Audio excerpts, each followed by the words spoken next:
कभी कभी गलतियों की संख्या इतनी हो जाती है कि बाकी अच्छी चीजें उसके सामने अपने प्रकाश को फैलाने में असमर्थ सी लगती हैं। लेकिन जैसे एक छोटा बच्चा चलना सीखते समय कई बार गिरता है, चोट खाता है, फिर दृढ़ प्रतिज्ञ होकर निश्चय के साथ चलना सीखकर दौड़ना शुरू कर देता है, उसी प्रकार कुछ साहित्यकार या यूं कहें नए नए साहित्यकार भी इसी तरह लड़खड़ाते गिरते चलते नित नए आगाजों के परों को फैलाए आगे बढ़ने की जद्दोजहद में लगे रहते हैं। नमस्कार साहित्यिक प्रेमियों, मैं आलोक सिंह गुमशुदा आपके अपने चैनल साहित्यिक हस्ताक्षर पर बुक रिव्यू के सेगमेंट में एक ऐसे ही साहित्यकार के मार्गदर्शन में प्रकाशित साझा काव्य संग्रह मंतव्य का रिव्यू लेकर हाजिर हुआ हूँ, जिसके संकलक हैं अमित पाठक, शाकदीपी जी और प्रबल पांडे जी।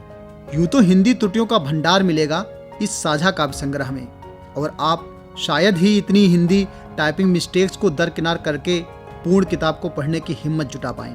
फिर भी कुछ रचनाकारों के भाव और विचारों की उड़ान आपको पसंद आ सकती है। साझा काव्य संग्रह मंतव्य की पहली कविता कर्ण की पीड़ा अच्छे ऐतिहासिक भाव लिए कर्ण की महिमा वर्णन करती हुई आपके विचारों के घोड़ों को एक नई दिशा देती हुई सी लगेगी।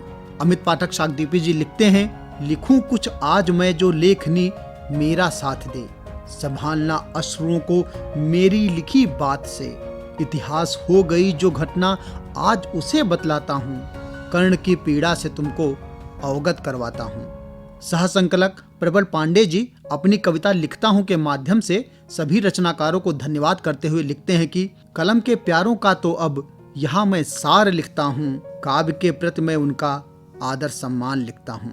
पश्चिम बंगाल से रेणु ओझा जी, मन चंचल, और भोपाल मध्य प्रदेश से पुष्पा सिंह अचला जी वानप्रस्थ कविता के माध्यम से आप सभी तक अपनी लेखनी के माध्यम से जुड़ने की कोशिश करती हैं।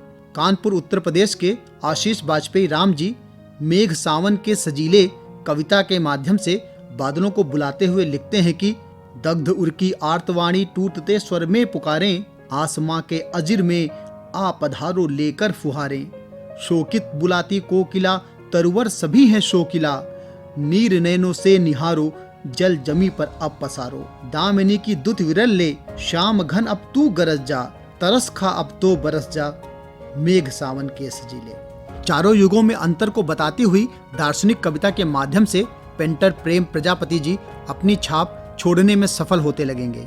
तो आसाम की कवित्री सीता देवी जी मैं जिंदगी हूँ कविता और रोहतास विहार की कवित्री खुशी कुमारी पांडे जी एक फर्ज निभाने आई हूँ कविता के माध्यम से अपनी उपस्थिति दर्ज करवाने की कोशिश करती हुई सी प्रतीत होंगी। इस साझा काव्य संग्रह में मौसम खान जी की कविता मैं डरा हुआ परछाई से अकेलेपन तन्हाई के अवसाद से आपको दो चार करवाने की कोशिश करती हुई सी लगेगी। यूं तो ज्यादातर कविताएं औसत कविताओं की श्रेणी में ही आएंगी, क्योंकि उन कविताओं में नएपन का अभाव सा मिलता है। नई उपमाओं की कमी और विचारों की परिपक्वता में कमी भी इस काव्य संग्रह में मिलेगी। फिर भी नीना हंस जैन जी की कविता देखना तुम आपको तपती जमी पर कुछ राहत देती बूंदों के माफिक सी लगेंगी।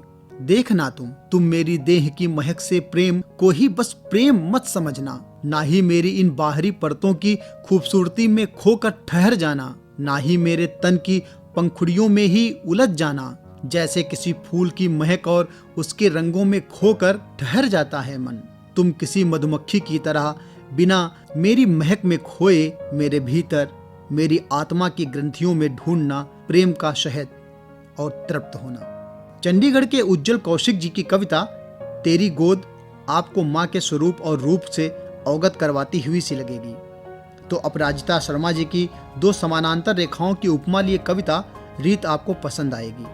प्रकट प्रेम पर प्रिया प्रसाद जी की कविता रिमझिम रिमझिम बरसात है। महावीर रेनवाल जी के नशा पर दोहे, आजाद कवि इंदलिया जी की गजल साझा काव्य संग्रह को अपनी लेखनी रूपी पुष्पों से महकाने की कोशिश करती है। कंटकों में पुष्पमाला ढूंढते हैं, वास्तविक में हम शिवाला ढूंढते हैं, आज भी उम्मीद जिंदा है हमारी, हम अमावस में उजाला ढूंढते हैं। ऐसी ही कुछ हिमांशु मोहन जी के मुक्तक काव्य संग्रह को थोड़ा गतिमान बनाते हैं। दुनिया घूमी घूमा देश जहान, तूने घूमा देश जहान, पर दो कदम पर तेरी मंजिल, कब्रिस्तान या शमशान।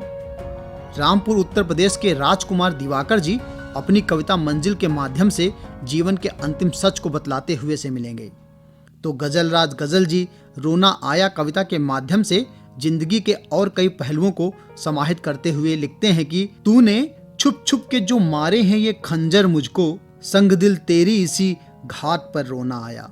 जिंदगी कम नहीं एक सूखे समंदर से मेरी सोच या पहली मुलाकात पे रोना आया। जीवन के कई आयाम होते हैं और सभी आयाम एक दूसरे से जुड़े होते हैं। बुजुर्गों के द्वारा दी गई परिवार के लिए कुर्बानी और उनके साथ किए जा रहे व्यवहार को प्रकाशित करती कविता बूढ़े मन के बच्चे के माध्यम से शैलेश कुमार राय अपनी बात रखते हुए लिखते हैं कि बेटा भी राह दिखाता, कैसी रचना है विधाता, लोगों को क्यों नहीं भाता, क्या कसूर है इन बूढ़ों का, क्यों हम इतने दुख पहुंचाते, बूढ़े मन के बच्चे लाड़ प्यार को तरसे।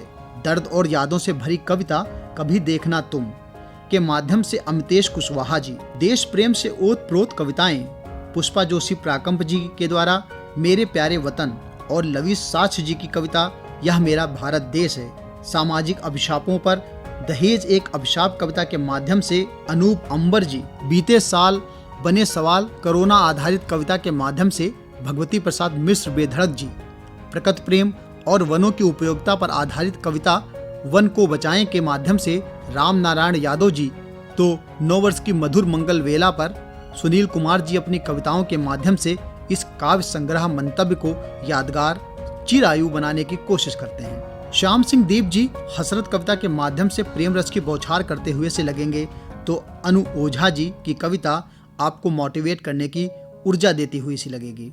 कोशिश करने से हल मिलेगा, आज नहीं तो कल मिलेगा, खुशियों को भी पर मिलेगा, तब बेहतर एक कल मिलेगा।